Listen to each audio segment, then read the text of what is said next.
Hello and welcome to the IdeaCast interview series, episode number 145.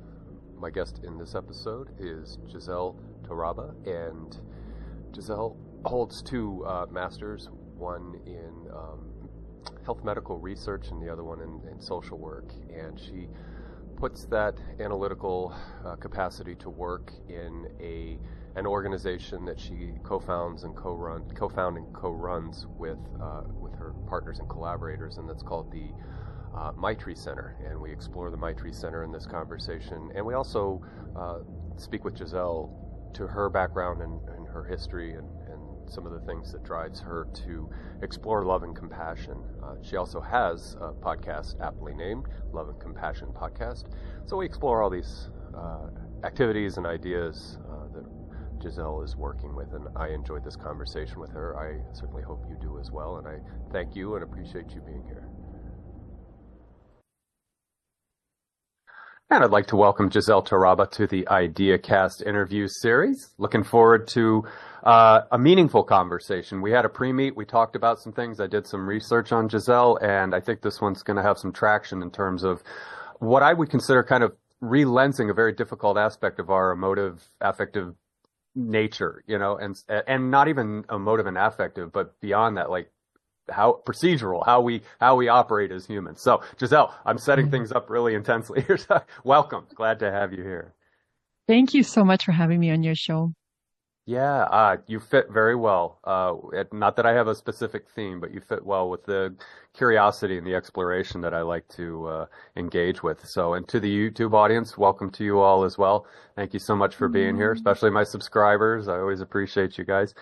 So Gissele, I think I do this with just about every guest. Let's be traditional and have you share with us what you think is necessary to develop the conversation that we're going to have in terms of your background, where you're coming from, and how you came to be where you are. So if you could do that, then we're gonna have a good conversation. Yeah, absolutely. I think so too. Yeah. Definitely. So first I'll start personally. I'm a mom of two teenagers, and I gotta be honest, two's kicking my butt. They're awesome human beings. And it's sort of the interplay between how much do you let them sort of discover on their own and how much do you kind of share. So I'm a mom of two, and I have a few degrees. I have a master's in social work as well as a master's in research methods. And how I got to doing what I'm doing now is actually, divine intervention. What I mean is that I always thought that I would be working within the child welfare system. It was an interest since I was 15. And when I actually got to work within the system, I became a manager and then a director, and I thought that was going to be the dream. But what I noticed within myself is I really started to burn out. There was lots of things that I was unhappy about in terms of even in my work or even in my personal life. Underneath there was this anxiety. I was having panic attacks. I was feeling overwhelmed, and wasn't realizing where it was coming from. And I had been on a long journey in trying to find more love and compassion for myself. Growing up, I never felt good enough. I was raised by two people that were pretty traumatized. They had a lot of traumatic childhoods. And so that sort of led to my being raised in a specific way. Not to, blame my parents. My parents were doing the best they could with the understanding, knowledge, and awareness that they had. And so, as I was going on my journey towards being more loving and compassionate towards myself, something happened. And that I realized that I wanted to bring that to the world as well. I also was interested in compassion because some of the stuff I was seeing in my workplace in terms of a dehumanization, not always a priority of people, sometimes placing organizations above human beings. And so it was this discovery for myself and discovery for my workplace that I got interested in compassion. And that actually changed my life. Mm-hmm. When I felt more worthy of love, had more love to give, I was more forgiving, I was more open to different perspectives, It worked better. I was more collaborative at work. And for me, that sort of became the thing. I'm like, why aren't we doing more of this? And I did try, from my perspective, to bring that into my workplace environment. And I didn't feel there was a lot of a receptivity. And so what ended up happening was I was lying in bed one night and I was thinking to talking to myself, my higher self, or whatever you want to call it. And I said to myself, I'm being asked at work to do more and to really follow a particular path that I wasn't keen on. And then I had this kind of in my heart, this inner calling of maybe this is maybe this is what I'm supposed to be doing, is helping people be more loving and compassionate towards themselves and, bring more compassion into the workplace and into every aspect of our lives. And so I had set this intention where I had said, universe, source, God, whatever, if you want me to do this, I need runway. I need runway in order for me to exit a very high paying, what you would call a corporate job, to kind of go on my own. And not too soon after, I got awesome runway, which helped me sort of transition out of that workplace and start my own business. So, but if you had asked me like maybe 10 years ago, if I thought I'd be doing this, I would have said, no way. I would have thought I would still be in child welfare. So that's kind of the long version of how I ended up doing what I'm doing. Can you explain, and this might be hard to put into words, but the courage that it took to see the runway or recognize, and feel comfortable with a runway, to continue the metaphor. Can you open a little bit of that up? Because there's probably somebody who might be listening to this conversation and who's on that fence and like, oh my God, I don't want to take the risk. And what a great question. What a great question. It took an extraordinary amount of courage. It takes courage to follow your dreams. Okay. This is why there's huge amounts of people that aren't following their dreams, because I had to leave the security of a job.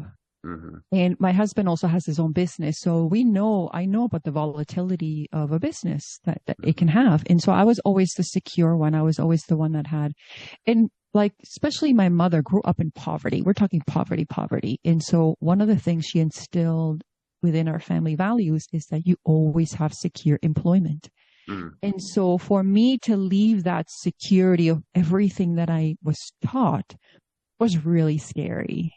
It was frightening because I had runway, but I didn't know what happened beyond that runway. Like, would the plane take off or would I still be on the runway? Right. And so it was really working on myself as I received that runway, is working on my fears, being courageous, being kind to myself when I just didn't have it. And my default was, I'm just going to run to another job. Having trust and faith that everything was going to work out. Okay. Making big, bold moves, the majority of which didn't work. Oh, okay. And that was okay. Yeah. There were so many. And one of the things we've been conditioned to do is to be afraid of mistakes and failing. And that's conditioned in elementary school, right? Think about how kids are treated when they make a mistake. But if you actually look at very successful entrepreneurs, they make tons of mistakes. Right. They invest and lose money. They put their chips back in and they try. So I tried lots of different things that didn't work. But then there was also some extraordinary things that did work, that led to some extraordinary things, like doing my TEDx talk, which was a dream of mine, and working on a book and publishing my book and doing all of these things that were dreams. But again, there was a lot of trial and error, and I don't see it as a mistake. Usually when things don't work for me, it's a redirection. So it's either not the right time or not the right thing. And it's up to you to kind of tap into your heart and figure out which one it is. Yeah. But yeah, so I did make lots of mistakes and continue to make them, but it's the boldness that gets rewarded. Okay. So to continue the runway metaphor, you get airborne, you've got air under your wings. So yeah, you've got some of that, but planes rely on waypoints to navigate. And sometimes your waypoints seem ambiguous so just to continue to milk that metaphor, you have to have trust in your capacity to find your waypoints, to find the salience that, as you said, I made a mistake, which I totally agree. And I've owned a few small businesses and I made plenty of mistakes. But yeah, just to have confidence that your next waypoint will be there, even though it may not look that way in the next few days or weeks or whatever. So that's important, I think, for getting people to Absolutely. pump up that courage to do that. Yeah. To And be you got to trust more in the vision than you do in what your 3D, what you see in the reality. okay. Because sometimes you just don't see it. There was Hmm. times that money just magically came to us at the nth hour and everything is paid off. Everything is done. But in those moments, you start to really hesitate. There were times when I genuinely, Justin, I'll be honest, I felt guilty. I felt guilty in living my dreams because I thought, am I putting my family at risk? I don't know where this money is coming from. It always comes, but I don't know where it's coming from. I don't know exactly when it's coming. And so I really like, as I'm, as I am doing the runway and even as I'm flying, I'm navigating those emotions with kindness and love and compassion for myself. Because if I criticize myself and judge myself, I will only make decisions out of fear. And fear is what causes us to recoil and prevents us from living our dreams, which Right. is really important. Yeah, yeah, I couldn't agree more.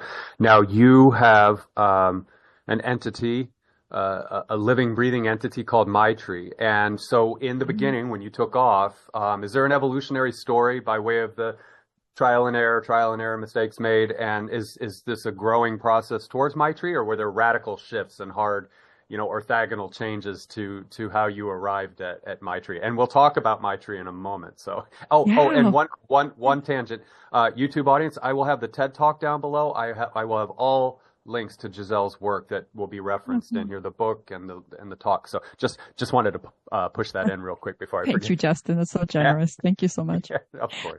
Yeah, so it was not the one thing that once you start to live your dreams and open up, it was not how I thought it would be. So the mind has a way of saying, okay, this has to be linear and this has to be this way and that way and the other.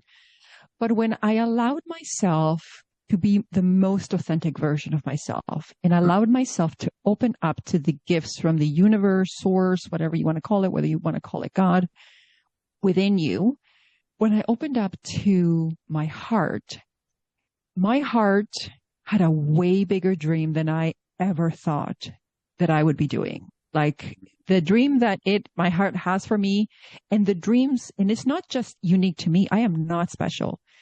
Justin, the dream in your heart, the dream in all of the listeners' hearts is bigger than we think. But we just have to be brave enough to listen to it. So I had to get very good at listening and following my heart. And there was times where I didn't know it was going. And I tried different things because I thought there were things I had to do, or I listened to other people.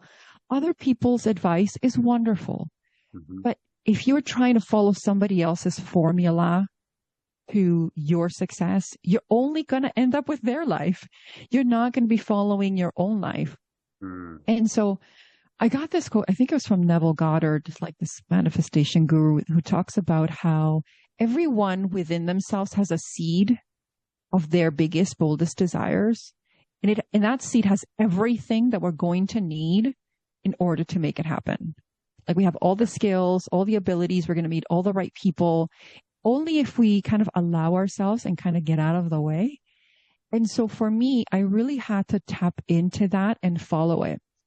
And sometimes things didn't happen in the timeline that I thought. So I had to learn a lot of patience as well, because so I am also a professor at a university.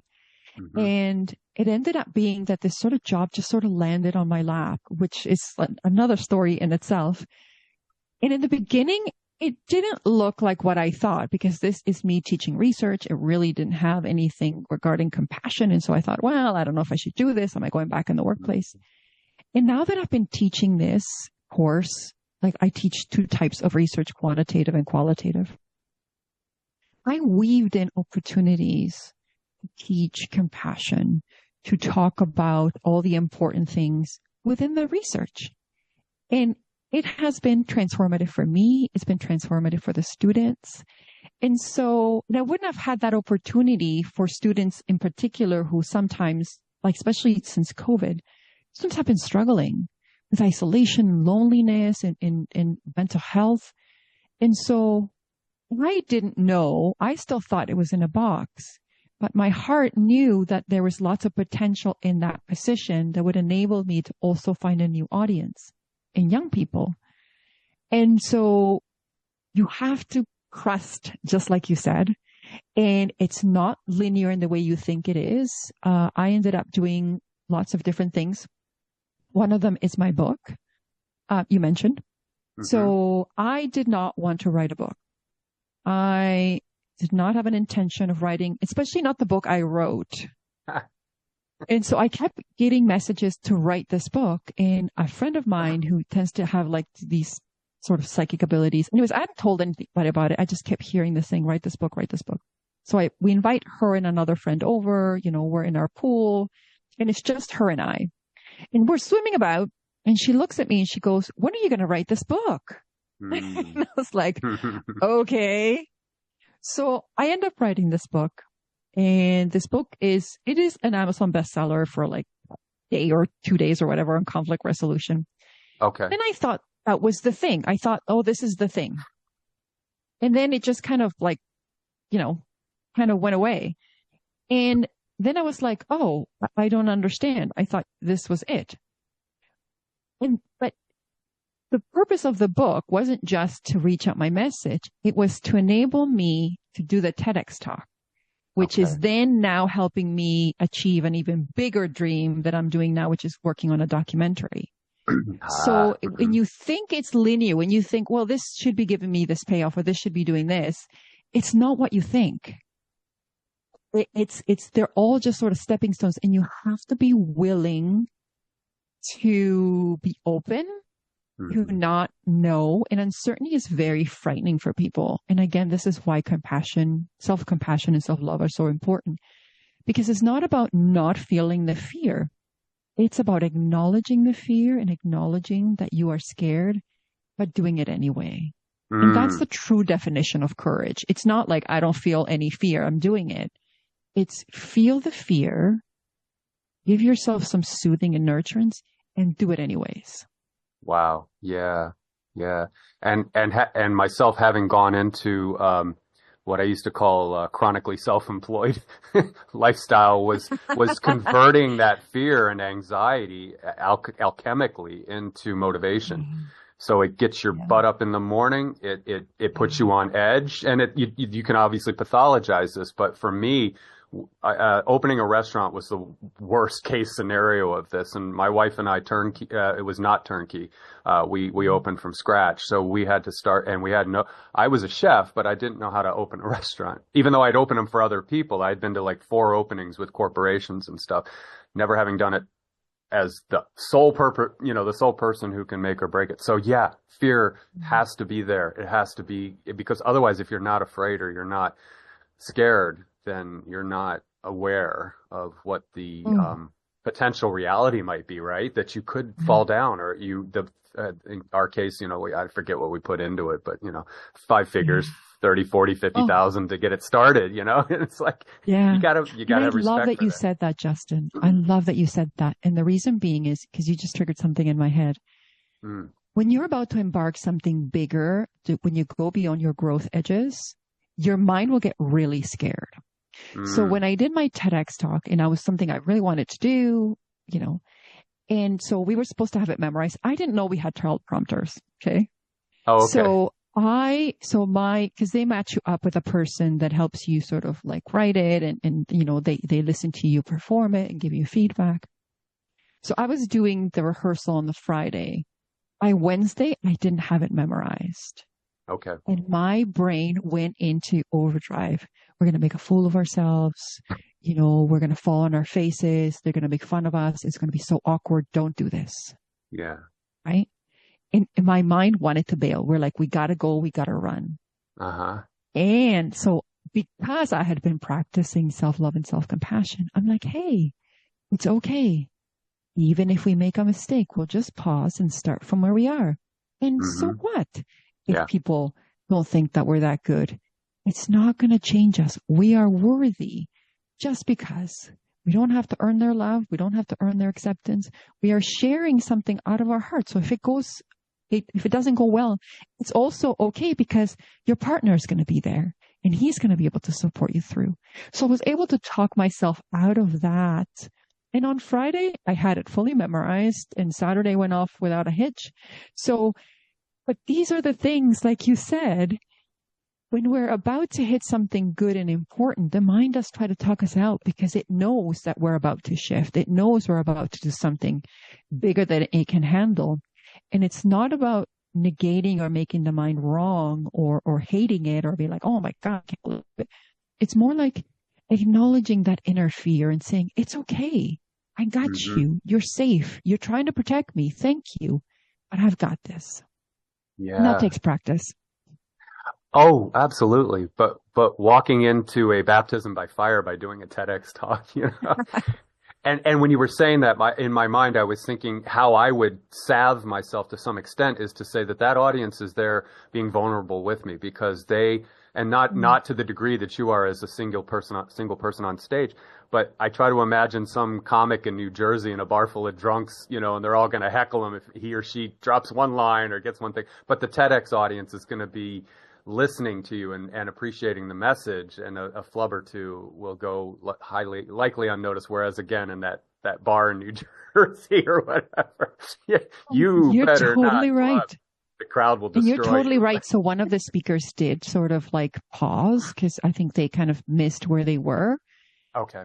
People were so supportive, and person quickly found their spot. People started clapping. They're clapping. People are rooting for you. They want you to succeed. I think the majority of people do. Yeah. And so I think it's just our mind that always tells us the most fearful things because it thinks it's trying to protect us. But you know, it's so funny because as a person that has had anxiety, I like to use this analogy a lot. It's like, so your mind is part of your main decision makers, right? Like, so for example, I like to use my heart, my gut, and my mind as main decision makers. But ultimately, like, you know, that I use those three things to make decisions, right? But what happens, and let me backtrack. The mind, I find, is like the risk advisor. So if you've ever owned a company, there's always like the legal guy. You're like, okay, tell me all of the risks that would happen. Right. And they list 101 things that could go wrong. Right. They serve a purpose in the company. They're telling you what you think you might encounter as a risk. And that's its job. So the mind is sort of like that. It tells us all these risks, but its job is not to lead. Its job is to be the risk advisor. But what happens when you have anxiety is that the mind, that risk advisor, is actually the CEO and sees everything as risk and sees everything as fear. And so you live from that place of fear. So our job as a being is to put that mind and those thoughts back in their position, which is you're just an advisor. You're giving me the risk. Okay, thank you. I'm going to listen now to my heart and my gut. And if everyone aligns, then it's good. I'm happy. I'm going to do it. And even if you don't align, if the other two are good, I'm good. And so that's how I make decisions. But for the longest time, my risk advisor was the CEO, and I saw everything as a risk. Everyone was not to be trusted. Everyone was out to get me. Everything was scary. And what I noticed with fear is that every time you make a decision in fear, your world becomes smaller and smaller and smaller and smaller and smaller. Until you get to the point where you are so trapped by your own fear and you think you've escaped it, but you actually haven't. You've trapped yourself in it. Yeah. Yeah. It's almost as though you need to harvest a reward advisor that can be a counterpoint to the risk advisor, and let them go at it a little bit. But let that heart recognize the reward advisor, or let the heart be the reward advisor, maybe, and just say, "Listen, this is fraught with. There's a minefield out there, but when you navigate, and there's a way to be a sapper and get through the minefield, on the other end, so much good will come from this. And whether it's personal reward or like what I believe you are doing is that so many people can benefit. It is such an enriching process for all involved or all who are exposed. So, I like that you can And there's some funny videos I think it's on YouTube. My wife has shown me a few of them, and they're like a committee of me. So there's the analytic you, there's the compassionate, hippie type you, and then there's the you that's, like really anxious and paranoid, and then there's the rational you. So they're all sitting at a table in conference, and they're doing a board meeting. And it's kind of cute when you can sort of parse yourself out like that. Exactly. And you just triggered something in my head as well, that I've heard this question. This question has been asked of me many times, which is, what if we don't know what our heart wants to tell us? Like, what if we can't listen to our hearts because we don't know? Sometimes when you as a child are extinguished by people, what I mean by that is that sometimes people that have grown up being highly critical or judgmental because they were judged become what I call extinguishers, which is they come in there, like, let's say you're excited about something or you're passionate about something and you share that with your parents or caregivers and they're like, that's ridiculous. That's a problem. So those people have like a problem for every solution, right? And it's not on purpose. They don't mean to do it. This is just how they were extinguished and so on and so forth. And so people that have been criticized for their dreams or criticized for their passions or judged by them will stop having dreams out of fear of not being judged. And so it really is a reprogramming our minds to make our heart or allow our heart to feel safe again to start sharing those dreams. And that actually comes with practice. The more we practice being compassionate to ourselves, speaking to ourselves from a compassionate and kind voice, the more our heart will begin to feel safer speaking. And then the more we can do that. And I just want to stress, Justin, that this isn't like, I did these practices and then all of a sudden I loved myself. Right. I was planting seeds. And in the beginning, the seeds do not sprout. You're like, where are my seeds? How come I don't love myself yet? Why don't I see it? Every day by planting seeds and creating new habits, you are actually changing yourself. In the beginning, you will not see it. You will not notice a change, or sometimes things get a little bit worse because your ego will resist. But something happens on the nth date. It could be the 365th date for you. It could be the second date for you. There's a shift and you wake up feeling different about yourself and about other people. So the point is not to give up when things get challenging or when you don't see a change. You have to be willing to commit to yourself as a priority, to be kind and loving to yourself, and to allow your heart to start talking to you. We're going to let that just soak in for a second there. What I would like to do, we mentioned your TEDx talk, and I want to bring that out. Can you unpack the constituency of that talk? Because I watched it, and it's impactful. And I think it's a good segue when we're done with that to talk about the documentary that you're aspiring to create. And then maybe we can go into Maitri and talk about that, because I think there's overlap there. But let's talk about your TEDx talk since it's come up, and share with us what you did there, please. Yeah, thank you. So I think it should be, I want to be completely transparent, Justin, because I believe authenticity and truth is love. I applied a number of times and I think I got rejected like maybe 4 times. And I remember hearing myself say, because I asked my question, I'm like, is this maybe not the right thing to do? Like, maybe this isn't what I'm meant to do. No problem. I'm totally releasing it. I got bigger fish to fry anyways. It's all good, right? Right. And so I very clearly heard my heart say, it's not the right topic. Because I kept trying to do the child welfare thing again, like compassion child welfare. I was still there. I had left the organization. I had left child welfare, but I was still trying to make it fit. Okay. And I very clearly heard it's not the right topic. So then I was kind of brainstorming, and I was talking to my daughter, and then she was like, she helped me with the title. And I remember thinking, it'd probably be very powerful for me to share my story of shame, right? Like how I had hurt people and how I really thought I was being a compassionate person and I was telling other people to be compassionate, but I wasn't. Okay. And so I remember saying to myself, if I get this TEDx talk, I will find a way to weave my story as well as the other stories I had heard that I had spoken to on my podcast, right? So that's what I really wanted to talk about. Uh-huh. And for some reason, I used to practice the TEDx talk in my shower. Okay. I would go through in my mind, just practice in different audiences in front of my fireplace. I would just practice it. I practice it, Justin, so much, like not the actual topic, but just talking as if I was doing it. It's not like I had already done it and I didn't care if I got it or not. There you go. So by the time it came, I was like, oh yeah, okay. And then my family's like, why aren't you most excited? Like, this is what you've been waiting years to, you keep applying it. And I'm like, yeah, but I already felt like I did it. Right? Yeah. So that's the first part. So my TEDx talk actually was about things I had learned from people that I considered like most extraordinary, right? And so, I have a podcast called Love and Compassion with Gissele. And so I'd interviewed a whole bunch of people on the power of love and compassion, right? Like, it has the power to transform our life and our world. And I had met through those conversations some people that had done something that I considered extraordinary, which is love and be compassionate to the people that were most hurtful.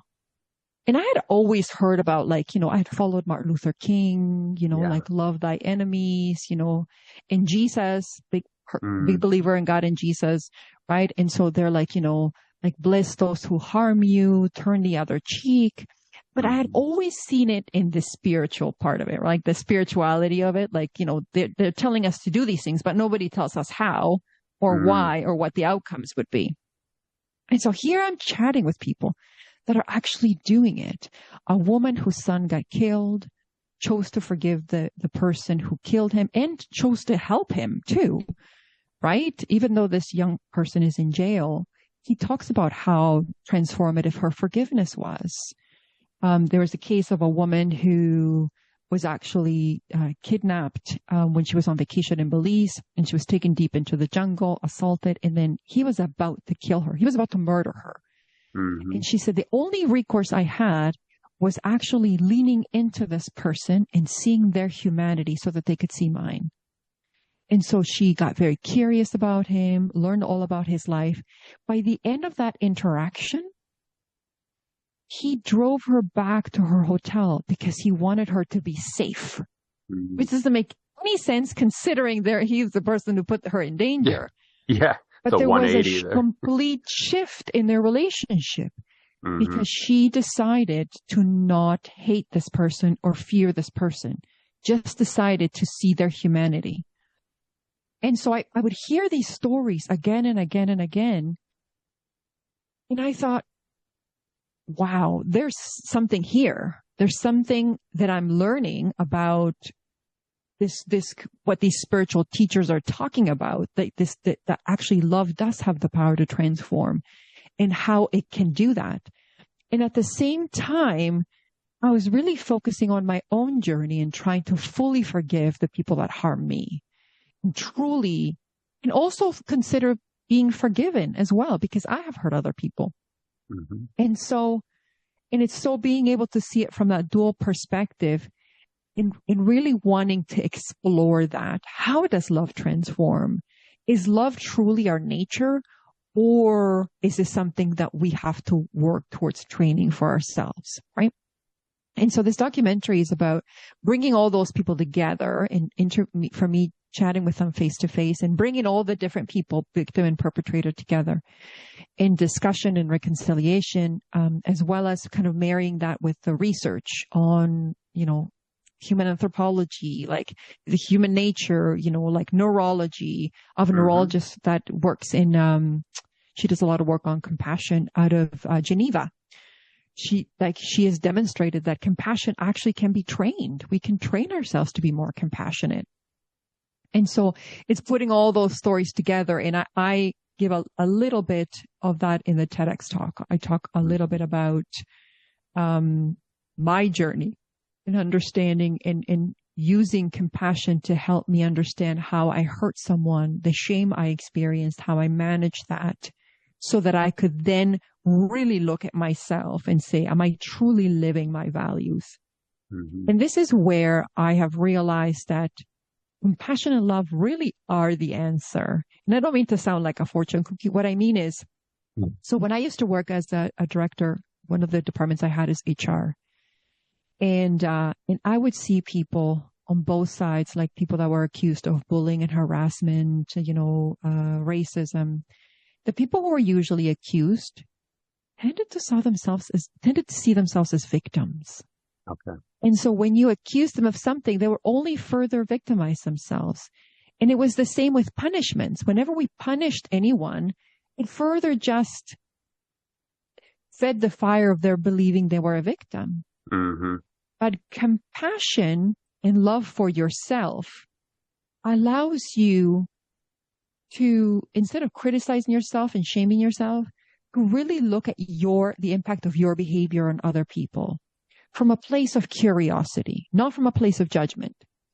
What actually leads to people being defensive or walking away or like invalidating is that they can't manage the shame and guilt they feel in that moment. Mm. But if they're taught to manage those difficult feelings, they will stay in conversation. They're more likely to understand. And, at my TEDx talk, I talk about how I had to realize that in some people's stories, I'm going to be the villain. And that's okay. I can only and honestly say to myself that I'm working to be more loving every single day.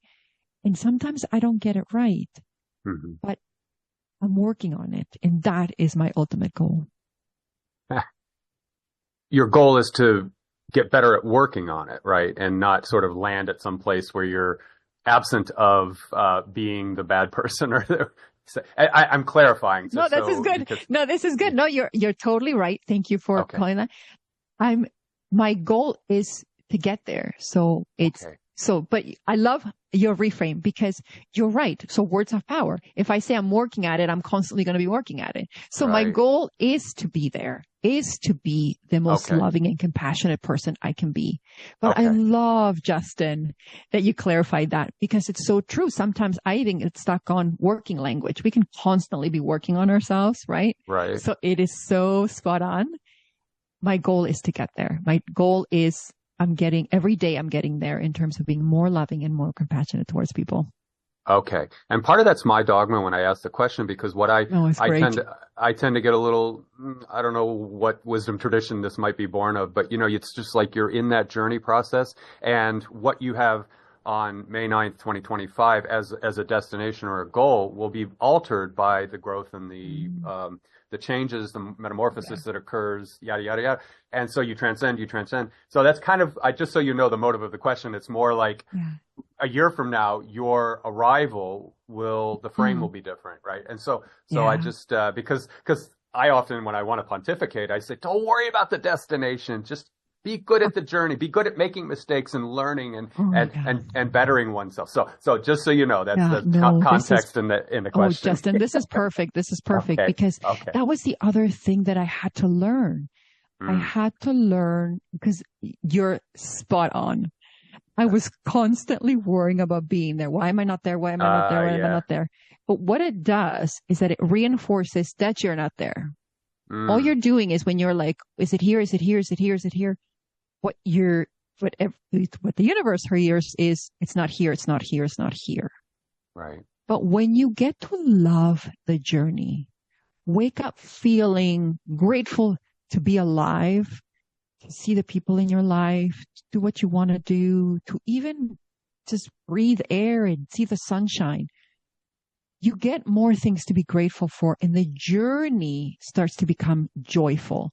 So it's not so much about reaching there. Sometimes when you even get to the destination, you're like, hey, nice. So if you enjoy the journey, it makes life so much more joyful to live in. Right. feels less of a chore and more of the actual reward that you might think you want at your destination, that it's feeding you, and luring you. It's talk about love, the eros, the draw that can lead you into the future. So, now, as much as you can share about your, documentary, is your TED Talk sort of a stepping stone into that, as far as the message, the spirit, and the intention of what you wish to do in the documentary itself? Yes, absolutely. Okay. Absolutely. As you said, it's absolutely the stepping stone to the documentary. And so we have all the players in place. We are getting a few more people. We're just right now working on the funding. So we can just move ahead forward, because we have a research team that's kind of put everything together. We have a production company that's working with us. So yeah, it's about us. Right now we're gathering our funding and then ready to move it forward. The goal is the fall. Okay. Should we wait until you have that further along and I can have you back to talk about it, or is there something you want to share today that's little sneak peek? But I respect the fact that if it's in pre-production, I don't want you to let anything right now we're in yet. pre-production. Yeah. So we have all of we have all the research and everything is done. Everything's ready to go. We are just waiting for the funding to come through. And then we are ready to go. Okay. Yes. So I'm if you're happy to come back to talk about it. Yeah, no, I think you should come back, especially on the eve of its release, or however we can do that to help promote it. I'd be all for that, given what you're doing. So I love documentaries. What, as much as you can share, what's the spirit of, I say spirit in the sense of how is it being produced? Because there's different types of documentaries. There's sort of interviewee documentaries. There's immersion documentaries where you're sort of the audience is that third person, being led along a narrative. So how, if you can share, how are you constructing the spirit of the documentary? Yeah, you know what what I'm envisioning really is intimate conversations. You know how most documentaries are like talking heads? They're like just talking heads at you, right? Yeah. But what I really want is for the audience to really be submerged in the conversation. So as I'm talking to all of these different people, we're sitting in like intimate places like cafes. And so we're having an intimate conversation about it, but I want the audience to also be a member of that conversation. So it's more intimate, more heart-based, less... now, I may do a little bit of talking heads for the researchers, maybe, depending on, just so that, because they're talking about research, more serious. But I really want the conversations to be intimate and something that you would do around a kitchen table where we're having discussions about this, the power of love and transformation and all of the different challenges that individuals had in choosing love. Because one of the things our research has shown is that the people that are more likely to dissuade individuals from choosing love and compassion are usually friends and family. So if you want to forgive someone that's hurt you, it's usually your friends and family that are like, no, you shouldn't. They deserve to be punished. You deserve retribution. And so talking about the challenges in making that choice and how the struggle that family members also have in watching someone choose to forgive and not punish and love. So it's more of an intimate conversation that we're going to be having and want to invite the audience to be. There's also going to be a lot of individual narration from my own. I want to share with the audience what I'm thinking in terms of some of the struggles as I listen to, in terms of is there a limit to who you forgive? What about people that hurt children? Those kinds of thoughts, or people with mental health, right? So is there a limit? What does that mean? What does it mean for me? Do I have a limit? And so having that sharing with the audience what I'm thinking or where I'm struggling will also help them understand some of the areas where they're struggling.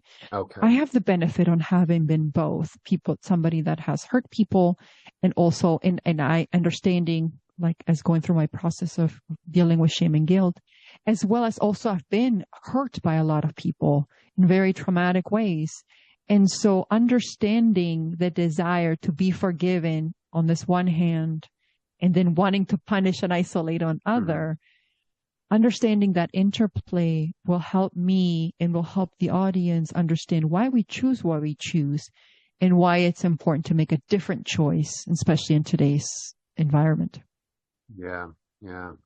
Well, like I said, let's have you on when that's on the eve of its release, and we'll talk about it. And you can even share some of the birthing process and the creation process of the filmmaking itself, because I find all that. I interviewed another documentary filmmaker, Eric Black, two wonderful documentaries. I won't do a full plug for him, but people can go find him in the back catalog. Yeah. I love documentaries. Wonderful. Yeah. They're enriching. They're more fortifying. So an action movie with superheroes is like going to McDonald's, but I think a good documentary that's really getting down into something is a home cooked meal made with love, and that's not to slam the superhero stuff. Not to slam the superhero stuff. It has this time and place, good. right? It's all good. It's all entertainment. It's all fine. Yeah. But so I'm going to tell you the struggle that I have with the superhero thing, and then why I think my documentary is important. So the thing about this superhero thing, and again, this is not a judgment. This is just an observation. From my perspective, there's still that good and bad, like that separation and division. But if you actually look at how the heroes also behave, they're behaving the same way. They use violence, they use separation, they use judgment. So it's not anything different. It's not different. And even the Jedi's, not to diss the Jedi's, I loved Star Wars. I've loved it growing up. There's still, again, that very much division, separation. Whereas what we want to do with our documentary is really show the unity, really show that we are not separate from those we dislike, that separation, that division, that lack of unity is what leads us to where we are now. And it's about us coming together in love and in sort of unity. So I was really contemplating on what we watch, and there's a lot of like true crime documentaries. Oh yeah. Mm-hmm. And I grew up I used to love Sherlock Holmes. It was like my thing. I was kind of a nerd. I don't know if you'd surmise, but I was a nerd. So I love reading Sherlock Holmes and crime and, like psychological thrillers. But as I, grow in wisdom, I realize that I am feeding that which I do not want to create. And what I mean is people love true crime documentaries, but ask yourself, they're very popular. Ask yourself, how many people would want to experience a crime in any one of those true documentaries? Those are actually things that happen to real people. We don't want to experience crime, but we're feeding it lots of energy and attention. Yeah. Somebody had to go through that in order for you to watch that. Yeah. So my goal is really to have more loving, compassion-based documentaries, for them to be as popular as these true crime documentaries are. And again, not to diss, because, when I talk about love and compassion, my kids eye roll. They're like, that's because I was talking to my son and I said, wouldn't it be nice if we did a video game that was love and compassion? Because he plays a lot of video. He goes, Mom, that would be so boring. Like, it doesn't have to be boring. Yeah. But yeah, that's what we think. We think that these are going to be boring. So I think we can demonstrate that there's a place for love and compassion in our repertoire of documentaries, if you may. I think everything that you've just brought out into the light speaks to artifacts of our evolutionary story, and I'm not going hard Darwinian here, but just the struggle to survive. And so when we go see the superheroes at the theater, we are in a malaise of existential uncertainty and crises, perpetual crises that may or may not be real, but perceived nonetheless. And they're solving our problems for us. And then when we dig into the true crime things, that's an exorcism of our angsty, personal angsty. Like, we could be murdered, we could be killed, and there was a resolution. It wasn't a cold case. They got resolution. They found the bad guy. And do I feel better? I think it just sates this part of us that really does mishandle, but I don't want to say that too strongly, the darkness or the shadowy aspect of being a person. And like where you're heading, with the video games and documentaries, it's a paradigm shift. It's a reframing of, yes, that's possible, but a lot of it is auto-generated as collectively as a species. We sort of keep it perpetuating itself, so that we can introduce novelty, like you're doing, that there are other ways, there are options, and we don't constantly have to live in that fight, flight, freeze mentality. We can live over here in more of a stable, steady state, eudaimonic, is it sympathetic or whatever that phase that we can go into? Yeah, parasympathetic, right, and just not be titillated and overstimulated all the time with fear or eroticism or food rewards or whatever the heck's going on. That we can bring it down. And I think life would be boring. Yes, like the video game, your child's description. Boring is good. The older I get, the more I love boring. Yeah. That is so true. Bored. Right. Because then in boredom, I have the choice to go amuse myself. And for me, typically it's plants. So I'll go out and play with my plants if I'm bored. Yeah. Anyway, we have a few minutes left. Okay, thank you. I want to open up Maitri before we end this conversation, because we said we'd stop at about an hour. So we have about 10 to 12, 15 minutes left. Let's talk about Maitri, and it all overlaps with what we've been talking about. But let's talk about your partners. Let's talk about that entity, and then we'll bring it in for a landing. Yeah, thank you so much. Yeah.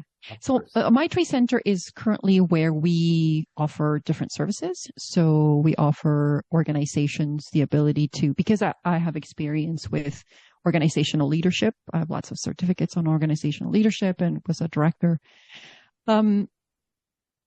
Understanding how to make organizations more humane, more focused on people. And there's actually lots of research talking about how the more humane organizations are, especially in this new environment, the more profitable they will be. Okay. And so that's very important. And so helping organizations be more humane and, helping leadership be like shift from that fear to that envisioning. We're currently running more local workshops and bringing people together, teaching them how to be mindful and more self-compassion and self-loving. And so doing that. I'm currently working on another book, which is about education now. And that's, coming out soon, hopefully. We have a podcast, which we do.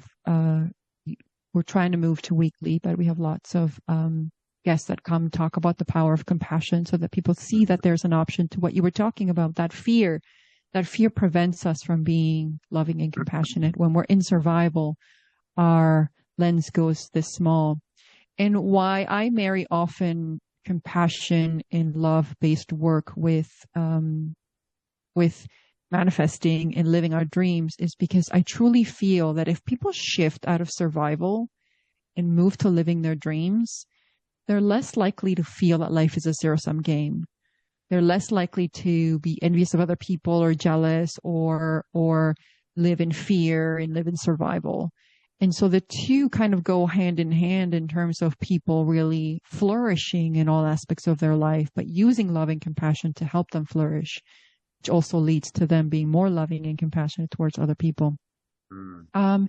And so I also do research with my center as well, because I'm a professor at Laurier. I am marrying, and my hope in the fall is to follow up on the research that I did on compassion in social workers. I had done this research in 2021 and found a high fear of other people. And that makes sense. I mean, it was COVID, right? And so people were really afraid of that other people weren't going to be compassionate towards them. There's lots of fears of compassion then. And so I want to redo the survey that I had done now that we are not in COVID, but kind of in a different state, to see if there has been a change in social workers' level of compassion. And so in my center, we do research, we work with organizations, we work with individuals. I used to work with people one-on-one, but I prefer the group thing because I'm trying to build community. And so I'm, in particular, I'm also really enjoying, because I also did the Zoom thing in terms of the compassion classes.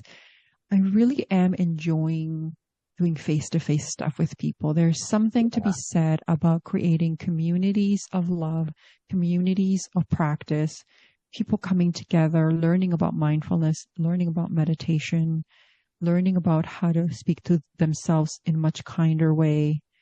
And so doing that as well is bringing me much joy as well. So we're doing a number of different things, and the documentary really is the primary thing that is really making my heart sing right now. And yeah, that's what we do. Yeah. How are you being received by, if it's corporate or small businesses, the folks that you are bringing in? How is that landing right now broadly? Yeah, for sure. The feedback is good. There has to be, there's a level of education that happens or needs to happen in leadership. And there's usually the leadership, when people come to us, is usually the leadership that has bought into to some extent, right? Has bought into that, into the belief in compassion. But it's sort of a work in progress. So we usually work within the leadership and then with the individual staff, because if you don't have individual like leadership buy-in, you don't have the buy-in from the staff. And I've also worked one-on-one with leaders. So I think from that perspective, there is different levels of push. There was an organization where I tried to incorporate mindfulness and meditation, not even calling it compassion. There was the feedback from the staff was extremely positive, extremely positive. The feedback from the very top was extremely positive. It was middle management that struggled because they're the I guess falling between the staff and the top. And so there was a lot of push from middle management around, like, should we be doing this? Staff don't get paid to meditate. They get paid to do. And my bringing in the research there was some level of release of resistance, but that's part and parcel of the fact that if you actually look at the landscape currently, there is a lot of belief in that power over kind of leadership, punishment kind of leadership, the lack of value of humanity. And, I was talking to someone else just recently about this, and we were talking about how there's this false belief in the self-made man, the self-made man, the self-made millionaire. It's not accurate. The reason being is because all big businesses require staff. So if all the staff walked out of the business today, that person would have no business. The majority of these self-made people had huge investments from other people, right? And had help from other people. Right. And so it's an interdependence. We need each other to be able to live each other's dreams, to help each other, right? Whether I participate in terms of like, I do Qigong. I love it. And so I pay my money to my Qigong teacher and I love them. People pay me to come and do workshops on self-love, self-compassion and compassion in the workplace. So it's all us working together, feeding each other's dreams and helping each other uplift. And that is the new way. These are the reasons why these systems are collapsing. They no longer work. People are starting to realize, especially with social media, that putting power over oppressing people is no longer the key to success. And people are floundering because that power over stuff is based on fear. So a lot of our systems have been based on fear, punishment, and separation. Even greed is a fear of lack. Yeah. Think about it, right? People are like, well, why would you need $550 million? Because they're trying to fill a hole with something that doesn't fit. So you just got to keep filling it. When you have a fear of lack, and you're trying to fill something within yourself and it isn't the right thing, you just need more and more and more of it because it's not going to fill the hole. It's not. So you could have a fear of lack if you're poor and you can have a fear of lack if you're rich. It's still fear. So all of these fear-based approaches are now collapsing.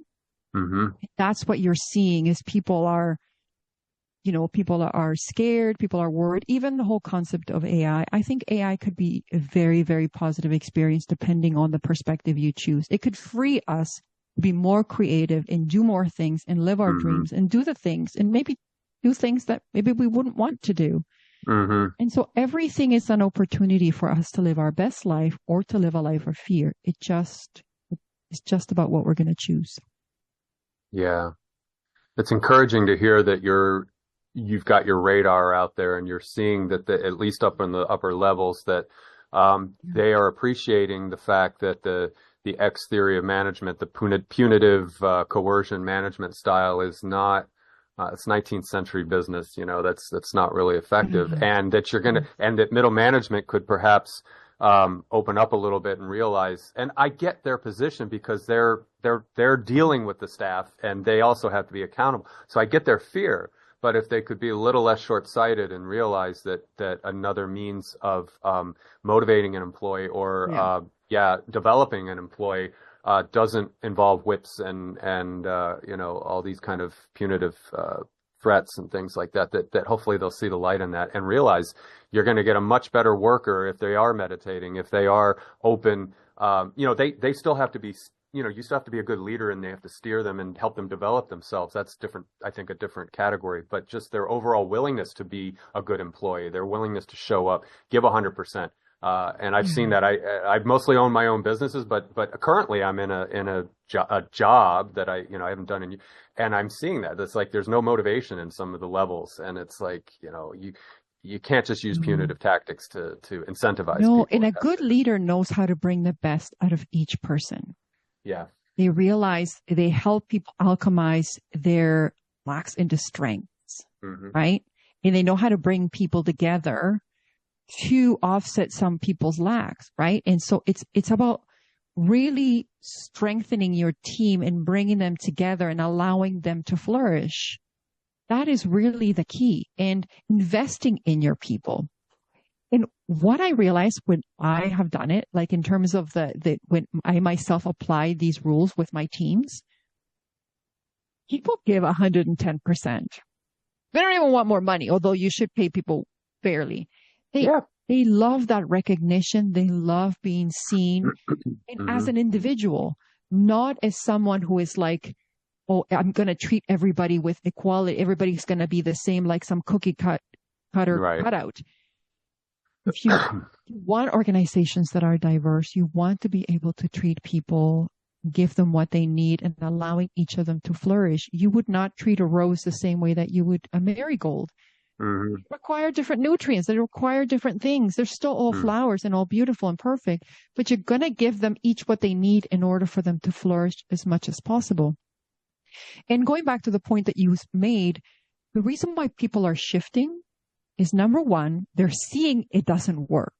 They're seeing it no longer works. Number two, the gap in the wages versus the cost of living has now made it so impossible that people are finally wake up from their slumber and saying, I can no longer tolerate a workplace that isn't going to pay me fairly. I can no longer tolerate a workplace that is going to negatively impact my mental health.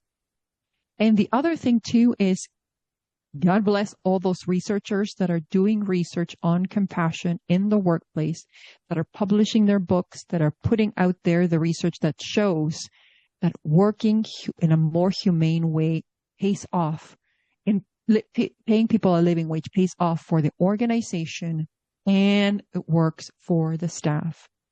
One of my first instances where I really saw that really in living, when I was working in a different organization, we had come to have a meeting with a company that was called Ultimate Software. And we didn't know what it was. We were trying to buy an HR software for our organization. And I remember, their presentation was amazing. They were they seemed really great. And after we were all packing up, the presentation was done, we noticed the interactions between the staff together. They were so respectful, and they were so joyful, and they were so I don't know, they just had a different energy. And so I went up to them and said, hey, have you guys been working together for a long time? You just have this synergy and you seem very respectful and you just seem kind of uplifting of each other. And this was during the takedown of stuff, right? And they're like, no, some of us have only been working a year. And I was like, really? And what they said to me was, it was because of the leadership in the company.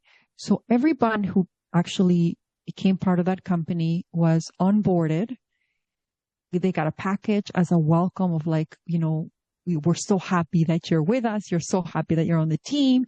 They would have this welcome dinner where all levels of leadership would come with the new staff and the older staff. Like the president would sit with the new person, like all levels would sit together. And there was a wait list for this organization. Now they sold this organization for millions and millions and millions of company to another organization. So I don't know if they're still the same way, but they were people first. And even though it was a software or HR, and so the people first fits because it's for people, they meant their people. They treated their people like such gold that it literally, you could see it in them. And then they would do a great job in trying to get customers and to get people to come. And so as a customer, it was a joy to be involved in that company. And as a worker, you felt seen and acknowledged, and the feedback go many different ways. Cause I ended up speaking to one of their higher ups as well. And they had different onboardings. Their purpose wasn't to punish. It was to forgive and to try to get people to turn around and shift things. And they were studied extensively. You can look this up. They were studied by many different other organizations. And so they were demonstrating that being people first does pay off. And so all of these companies that have been using power over, it's the easy thing to do. Being forgiving at work, having compassion for yourself and other people, shifting from that professionalism, which is like, I'm dehumanizing myself and other people. Right. It's easier. It's harder to sit in the discomfort of difficult feelings and managing those feelings and then being able to hold space for someone else's feelings. It takes work up front. But I gotta tell you, Justin, it's a pay now or pay later. So if you don't do the work now within the organization and address those difficult feelings and emotions and relationships and uplift everyone, you're going to pay later in terms of people leaving or quitting. And right.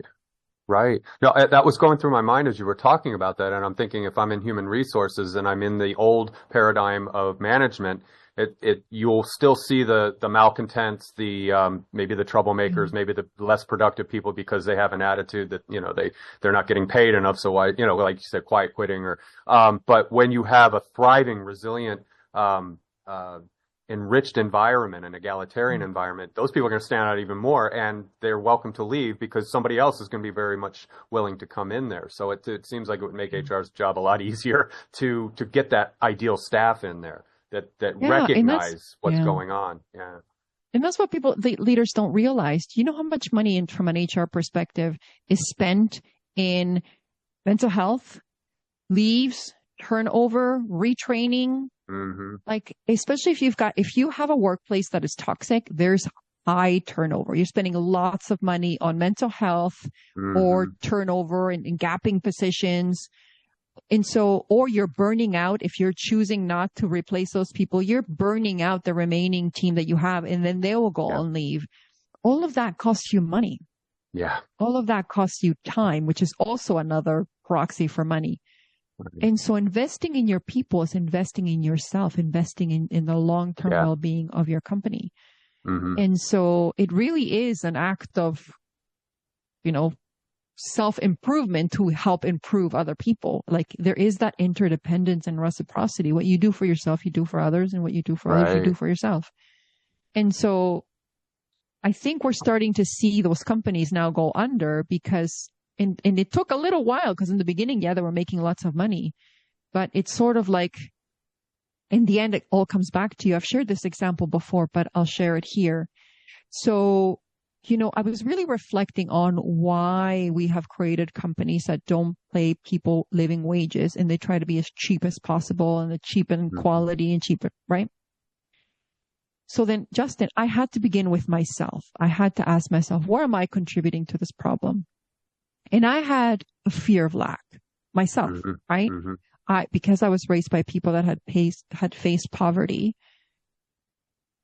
The rhetoric in my head was, I got to make my dollar stretch out as much as possible. I got to make sure that I can buy things as cheap as possible. Not understanding that the more I want to buy cheaply, the more cheaply they'll have to pay people and so on. But what I didn't realize is that circle comes back to you. Because when my husband was first starting out with his business, sometimes he would attract people that would want to pay as cheap as possible and didn't want to pay him what he was worth. And so we would complain, be like, oh my God, I can't believe people don't want to pay what it's worth. And this is because my husband has a separate company. He does food truck conversions. He makes food trucks, right? And he does all of the specializations. And so he'd attract people that wanted a food truck and done, and especially with all the codes and everything, like certified, fully functioning in terms of like according to code, but they didn't want to pay. They wanted to pay as cheaply as possible. And so here I was complaining that we were attracting customers, but I was that customer to another company. I was the one who wanted to pay as cheaply as possible. So going to other companies that were as cheap as possible. And I didn't care if they didn't pay a living wage. But then it came back to me because the people I attracted were people that were very similar in this time of my vibration in terms of like, well, they also want to pay as cheap as possible. So they don't want to pay me a living wage either. Right. So we don't realize how we've contributed. We have to really tap into our own abundance and realize we are more abundant, and the more generous we are with our money, the more it comes back to you. And I have seen it. I've done it where the more generous I am, just the money just comes a call. You attract clients that are more high paying, that are more willing to share, because money wants to flow. Money's an energy and it wants to flow. It wants to go and spread. And so the more you try to hold on to it, the less you attract of it. That's true. That's true. Yeah, I've heard that and I've experienced that. And I want to acknowledge one other thing that you said earlier about the myth of the individual. That's a soapbox issue of mine. And one thing I would offer as a thought experiment to those who think that they're that rugged individualist, like you said, self-made person. Are you an individual when things go bad? Are you an individual when, as you said in this conversation, you're the perpetrator, you're the one who's done something wrong? Can you be person enough to stand up and say, yes, that was me. I made that mistake, and I am a strong, unyielding individual in accepting the responsibility, right? You don't see so much of that. Then it's always scapegoating when they make a mistake. So it's a sort of a reflection of an egoic, mind trap kind of thing. So anyway, I just wanted to soapbox for a minute. No, for sure. And I love that you said that, because one of the things I said in a question I had asked in my book, I ended up writing a book on reimagining work, right? Like, can we kind of shift our perspective? And so one of the things I asked is like, do the values of loyalty, forgiveness, value only go one way? Right? So does the loyalty only go from staff to the organization, but not the other way? Because companies and leadership demands loyalty, but are they loyal to their staff when things go wrong? Are they willing to be forgiving? Are they willing to live by those values that they want the staff to live in? And that's a hard thing to look at yourself and say, right? It's interesting how organizations have morphed into and I think it's kind of a way to kind of dehumanize. It's a very easy thing to put the organization as if it's its own living entity. Right? You're trying to protect the organization against the staff. What organization? The staff are the organization. They're the ones that are doing it. So it's not like this being that exists separate from the staff that somehow we're trying to protect. The staff are the organization, because without them, you have nothing. If you get rid of all your staff and you still have something, I give it to you. But if you get rid of all your staff and there is nothing happening, there is no production, there's no going out, there's nothing, then you have nothing. And I don't know what organization you're protecting against your own staff. They are the whole thing. Well said. Very well said. Gissele, we've given them a lot to think about. Do you want to go ahead and we'll stop here? And like I said, let's bring you back when you're closer to. Thank you very much. I appreciate that. Well, I Yes. appreciate this conversation. This was, I knew in the beginning we would have a good, productive and informative Yeah. conversation. I think we've given the audience lots to digest. So I appreciate Yes. that. And, Yeah. And I really yeah. appreciate you having me on the show. This was really a great conversation. You have some amazing questions. So, Well, I invest in my guest and I want to make yeah, sure that, yeah, of that course. something comes out of it. So thank you. We created something lovely here today and I appreciate Yeah. that. Me too. I will say Co-created. goodbye to you. Yes, we co-created. I'll say goodbye to you Yeah. after we stop record. YouTube audience, thank you all so much. Bye. Thank Appreciate your you. Thanks presence. for Yeah, listening. that's right. Bye bye. And we'll see you in the next conversation. Take care.